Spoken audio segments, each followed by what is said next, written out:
नमस्कार, मैं दीपक कुमार, सहायक आचार्य ईएफएम राजकीय महाविद्यालय बारा। आज हम पढ़ेंगे मुद्रा का अर्थ, परिभाषा एवं मुद्रा के कार्य। तो जानते हैं सबसे पहले मुद्रा क्या है।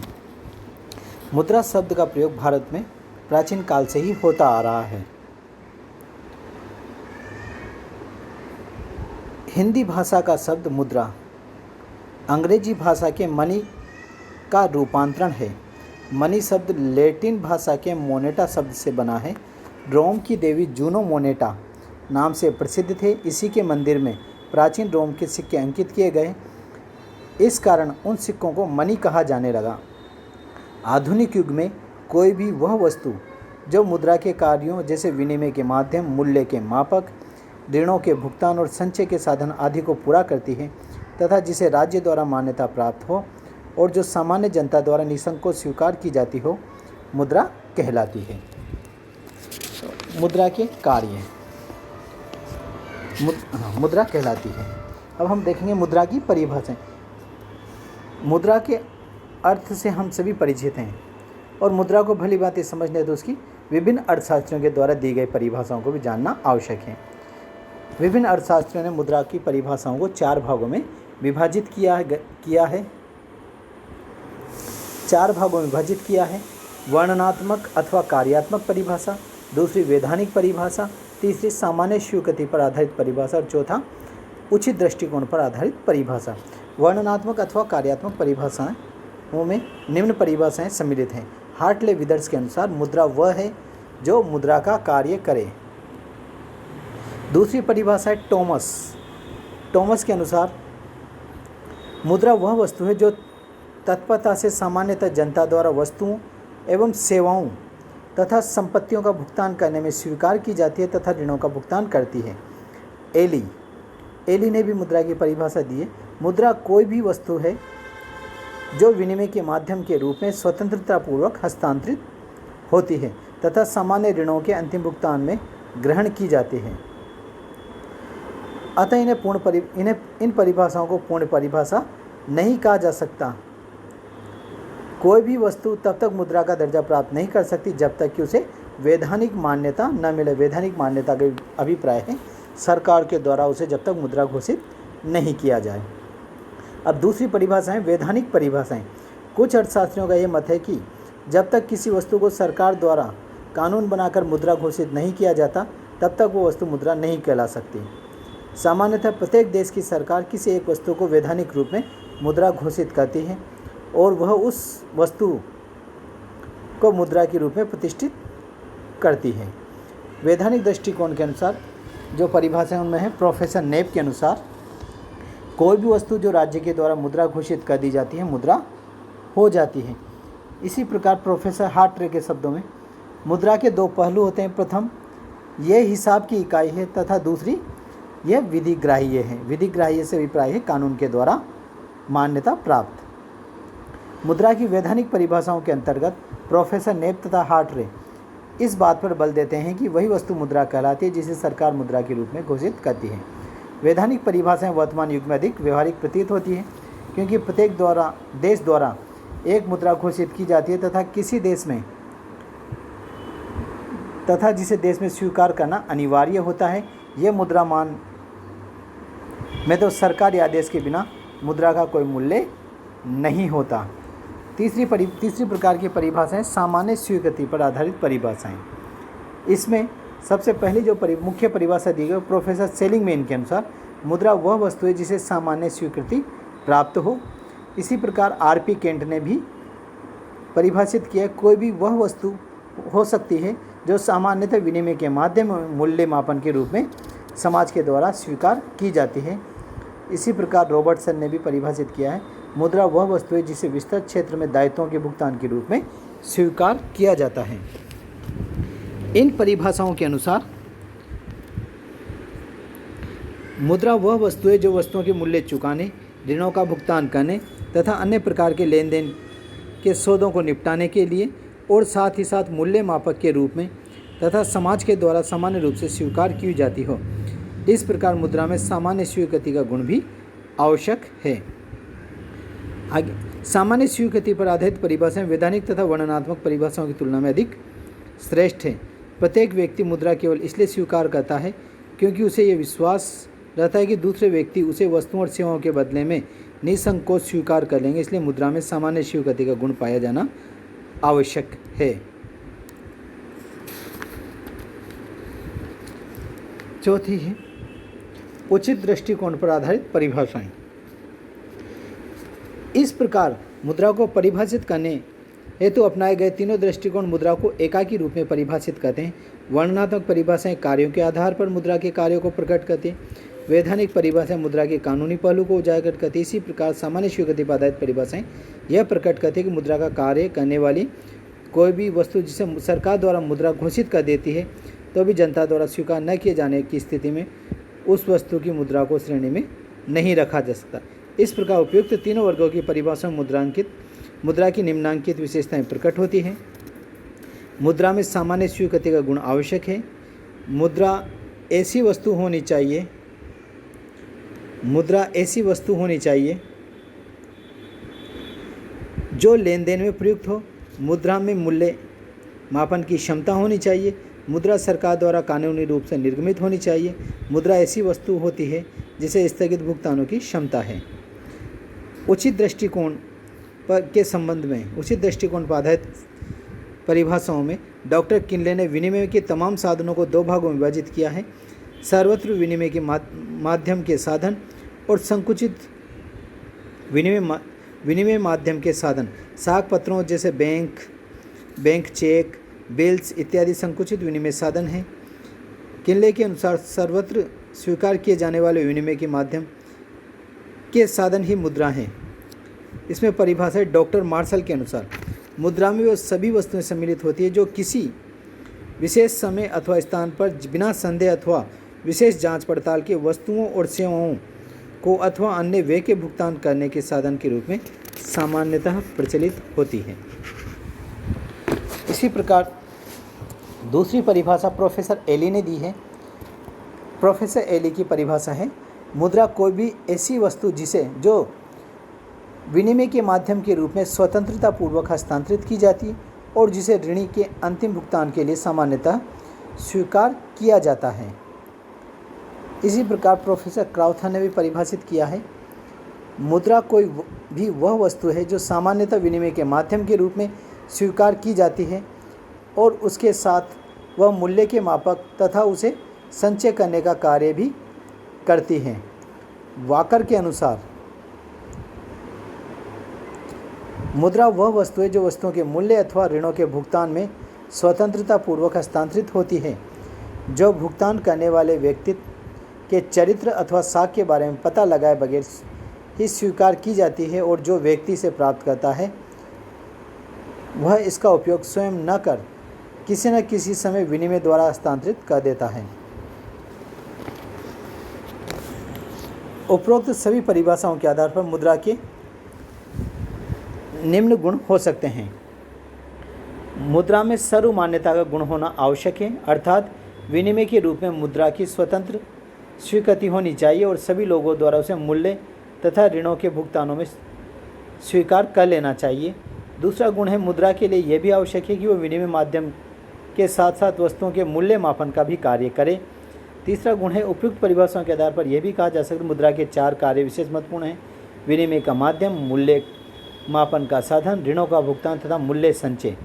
मुद्रा के द्वारा इन चार कार्यों को किया जाना आवश्यक है। मुद्रा की ऐसी परिभाषाओं को अधिक उपयुक्त माना जाता है। मुद्रा की विशेषताओं के आधार पर मुद्रा को उचित दृष्टिकोण में इस प्रकार परिभाषित किया जा सकता है कि मुद्रा वह वस्तु है जो विनिमय का माध्यम तथा मूल्य मापन का कार्य करते हुए सरकार द्वारा मुद्रा के रूप में घोषित हो तथा जनता के द्वारा मुद्रा के रूप में निसंकोच स्वीकार की जाती हो। अब हम पढ़ेंगे मुद्रा के कार्य। मुद्रा के कार्य कि मुद्रा क्या क्या कार्य कर सकती है या क्या क्या कार्य करती है। प्रारंभ में मुद्रा के चार कार्य बताए गए हैं: विनिमय का माध्यम, मूल्य का मापक, स्थगित भुगतानों का मान तथा क्रय शक्ति का संचय। प्रोफेसर क्राउथर ने इसे निम्न रूप में व्यक्त किया है: मुद्रा के हैं कार्य चार: माध्यम, मान, माप और भंडार। Money is a matter of function for is measures a medium a standard A store. तो मुद्रा के कार्यों के बारे में हम जानते हैं।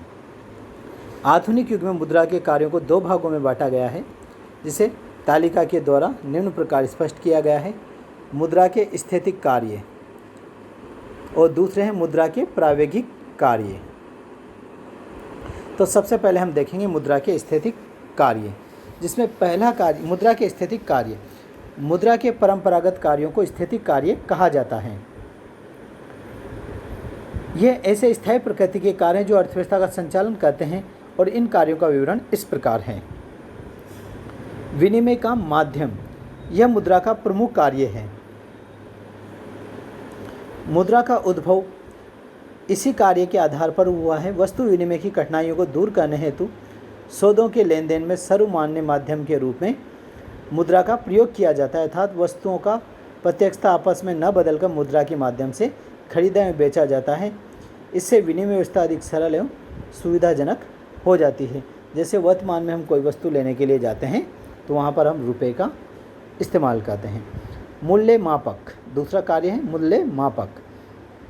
मुद्रा ऐसी वस्तु है जिससे यह निर्धारित किया जाता है कि दूसरी वस्तु का मूल्य कितना है, अर्थात मुद्रा रूपी वस्तु के माध्यम से अन्य वस्तुओं एवं सेवाओं का मूल्यांकन किया जाता है। इस प्रकार मुद्रा वस्तुओं एवं सेवाओं का मूल्य मापने के सामान्य मापदंड का भी कार्य करती है। मुद्रा के माध्यम से मूल्य मापन अत्यधिक सरल हो जाता है तथा पारस्परिक मूल्य निर्धारण में आसानी हो जाती है। तीसरा बिंदु है इसका मूल्य संचय का साधन। मुद्रा के आविष्कार के बाद समाज को वस्तु के मूल्य संचय की भी सुविधा प्राप्त हुई है। वस्तु विनिमय प्रणाली में वस्तुओं का ही संग्रह किया जा सकता था, जिसके नष्ट होने तथा उसके मूल्य में कमी आने की संभावना अधिक रहती थी, किंतु मुद्रा के माध्यम से धन संचय तथा पूंजी निर्माण संभव हुआ है तथा संग्रहित धन का कुछ भाग भविष्य में भी प्रयोग किया जा सकता है। चौथा बिंदु है इसका स्थगित भुगतानों का आधार। मुद्रा के माध्यम से सौदों को तत्काल भुगतान न कर उसे भविष्य के लिए स्थगित किया जा सकता है। वस्तु विनिमय प्रणाली में भुगतान को भविष्य के लिए स्थगित करने में कठिनाई होती है, किंतु मुद्रा के माध्यम से वर्तमान में भविष्य के संभावित मूल्यों की गणना की जा सकती है। अतः भुगतान स्थगित करने पर लेनदार तथा देनदार को कोई भी हानि नहीं होती। इसी में अगला बिंदु है मूल्य हस्तांतरण। मुद्रा के माध्यम से किसी वस्तु या संपत्ति के मूल्य की गणना कर उसे आसानी से एक व्यक्ति से दूसरे व्यक्ति को हस्तांतरित किया जा सकता है। मुद्रा के कारण ही आज वैश्विक अर्थव्यवस्था का विकास हुआ है तथा कंपनियां, व्यक्ति, संगठन आसानी से एक देश से दूसरे देश में संपत्ति का हस्तांतरण कर रहे हैं। अगला बिंदु है मूल्य यंत्र। प्रोफेसर मार्शल के अनुसार मुद्रा वह दूरी है जिसके चारों ओर अर्थतंत्र चक्कर लगाता है। स्पष्ट है कि मुद्रा के माध्यम से अर्थव्यवस्था में गति प्रदान करने हेतु मूल्य यंत्र का निर्माण होता है, जो उत्पादन, विनिमय एवं वितरण की संपूर्ण गतिविधियों को प्रभावित करता है। एक स्वतंत्र अर्थव्यवस्था का संचालन मूल्य यंत्र पर ही निर्भर करता है। अब मुद्रा के प्रायोगिक कार्य। मुद्रा अर्थव्यवस्था का ऐसा तत्व है जो आर्थिक गतिविधियों को सक्रिय रूप से प्रभावित करता है। मुद्रा पूर्ति का प्रभाव मूल्य स्तर पर पड़ता है और मूल्य स्तर में होने वाले परिवर्तन संपूर्ण अर्थव्यवस्था को परिवर्तित करते हैं, अर्थात मुद्रा का गतिमान कार्य आर्थिक विकास को दिशा प्रदान करता है। तो मुद्रा के दिशा प्रदान करता है। मुद्रा की गतिशीलता के कारण कुछ कार्य स्वतः उत्पन्न होते हैं जो अर्थव्यवस्था को गति प्रदान करते हैं। यह कार्य मुद्रा के प्रायोगिक कार्य कहलाते हैं। मुद्रा के प्रायोगिक कार्यों में सबसे पहला कार्य है राष्ट्रीय आय का वितरण। वर्ष भर में उत्पादित वस्तुओं एवं सेवाओं का बाजार मूल्य सकल राष्ट्रीय उत्पाद यानी GDP अर्थात राष्ट्रीय आय कहलाता है। इस राष्ट्रीय आय को विभिन्न पक्षों को वितरण मुद्रा के माध्यम से ही संभव है। उत्पादन, मूल्यह्रास, व्यय, योग्य आय इत्यादि राष्ट्रीय आय से संबंधित सभी तत्वों का विश्लेषण आय का वितरण मुद्रा के माध्यम से ही संभव हो पाता है। दूसरा है साख का आधार। वर्तमान आर्थिक क्षेत्र में उदार तंत्र की संख्या दी जा सकती है। वर्तमान संपूर्ण साख व्यवस्था का आधार मुद्रा ही है। इसी साख व्यवस्था के कारण हमारा बाजार तंत्र गतिशील है। बैंकों के माध्यम से साख निर्माण मुद्रा के माध्यम से ही संभव है। निकट मुद्रा के रूप में चेक, प्रतिज्ञा पत्र, विनिमय बिल, साख पत्र इत्यादि का चलन हुआ है। यह सब प्रपत्र मुद्रा व्यवस्था पर ही आधारित हैं। अगला बिंदु है इसका पूंजी की उत्पादकता में वृद्धि। मुद्रा संपत्ति का सर्वाधिक तरल रूप है। यही कारण है कि उपलब्धता पूंजी की उत्पादकता में मुद्रा के माध्यम से पूंजी में वृद्धि की जा सकती है। यही कारण है कि उपलब्ध पूंजी की उत्पादकता में मुद्रा के माध्यम से पूंजी में वृद्धि की जा सकती है। बिना प्रयोग के बेकार पड़ी संपत्ति को बेचकर मुद्रा में परिवर्तित कर उसकी उत्पादकता को बढ़ाया जा सकता है। अगला है आर्थिक विकास में गति। मुद्रा के माध्यम से पूंजी की गतिशीलता को बढ़ाकर उत्पादन के निर्धारित लक्ष्यों को प्राप्त किया जा सकता है। मुद्रा व्यवस्था में सुनियोजन से विकास दर को बढ़ाया जा सकता है। फलस्वरूप मुद्रा ऐसा तत्व है जिसकी सक्रियता से आर्थिक विकास को गति प्रदान की जा सकती है। इसी में अगला बिंदु है मूल्य स्तर पर नियंत्रण। नियंत्रित मूल्य स्तर विकास के लिए आवश्यक शर्त है। विकास की प्रक्रिया में मूल्य स्तर में परिवर्तन आवश्यक है। बढ़ते मूल्य स्तर अर्थव्यवस्था के लिए हानिकारक होते हैं। मूल्य स्तर को नियंत्रित करने के लिए केंद्रीय बैंक द्वारा मुद्रा की मात्रा में भी परिवर्तन किया जाता है। इस प्रकार मुद्रा अपनी गतिशीलता में परिवर्तन करके मूल्य स्तर को नियंत्रित करती है। अगला है वित्तीय निर्णयों में सहायक। आधुनिक अर्थव्यवस्था में वित्त की प्रधानता रहती है। सभी निर्णय मुद्रा के माध्यम से ही प्रभावी होते हैं। अर्थव्यवस्था के प्रत्येक निर्णय में मुद्रा की आवश्यकता व उसकी उपलब्धि निर्णय के आधारभूत घटक हैं। इसी दृष्टि से कहा जा सकता है मुद्रा वित्तीय निर्णयों में भी सहायक होती है। अगला बिंदु है रोजगार सृजन में सहायक। बाजार व्यवस्था का आधार मुद्रा होने के कारण उत्पादन संबंधी समस्त क्रियाएं मुद्रा पर आधारित हैं। उत्पादन वृद्धि में से रोजगार का प्रत्यक्ष संबंध होता है। मुद्रा की मात्रा में वृद्धि कर उसे विनियोगों को बढ़ाकर नए रोजगार सृजित किए जा सकते हैं। इस प्रकार मुद्रा रोजगार सृजन में भी सहायक होती है। इसका अंतिम बिंदु है हीनार्थ प्रबंधन। अर्थव्यवस्था के संचालन हेतु विकासात्मक कार्यों को प्राथमिकता देने के लिए आय से अधिक व्यय का बजट बनाया जाता है तथा कुछ घाटा आपूरित छोड़ दिया जाता है तो इसे हीनार्थ प्रबंधन व्यवस्था कहते हैं। इस प्रकार मुद्रा के माध्यम से हीनार्थ प्रबंधन तकनीक का प्रयोग कर विकास के लक्ष्य भी प्राप्त किए जा सकते हैं। इस प्रकार यदि देखा जाए तो मुद्रा के स्थैतिक एवं प्रायोगिक कार्य दोनों समान रूप से महत्वपूर्ण हैं। स्थैतिक कार्य अर्थव्यवस्था को सुचारू रूप से संचालित करते हैं तथा प्रायोगिक कार्यों के उचित उपयोग से आर्थिक सामाजिक उन्नति संभव होती है। स्थैतिक कार्यों के माध्यम से अर्थव्यवस्था में स्थिरता लाने का प्रयास किया जाता है, जबकि प्रायोगिक कार्य अर्थव्यवस्था के विकासमान लक्ष्यों को पूरा करने में भी सहायक होते हैं। अतः स्पष्ट है कि मुद्रा की अर्थव्यवस्था में वह समस्त कार्य संपन्न करवाती है जिसके माध्यम से आर्थिक इंजन गतिशील होता है। आर्थिक विकास के नए आयामों के कारण मुद्रा के कार्यों में और भी अधिक विस्तार होता जा रहा है। धन्यवाद। Thank you.